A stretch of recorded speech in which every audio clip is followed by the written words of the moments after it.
I have never before encountered a car that I've had problems removing the freaking oil plug in. Look at this, guys.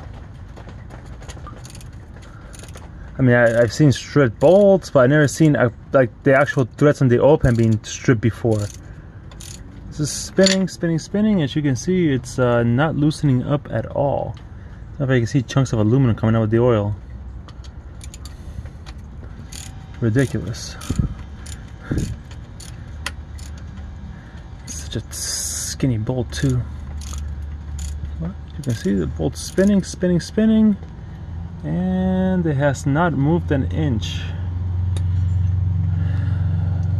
Crazy stuff. Well, I mean, I'm gonna have to probably rethread this and put a bigger bolt on it when I do get this off. I'm swapping the engine out of this car.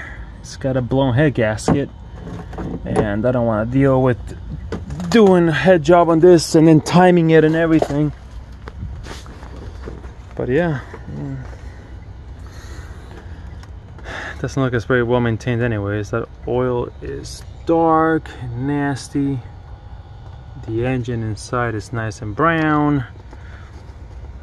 I don't know, it shows to me that previous owner didn't really change the oil as often as they should.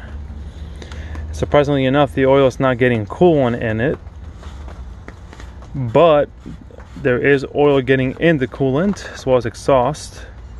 All that gunk. If you smell it, it reeks of oil. It's nice and crusty in there and melted apparently. But yeah, this thing is getting the engine swapped out. I'll probably do a little time-lapse video of it.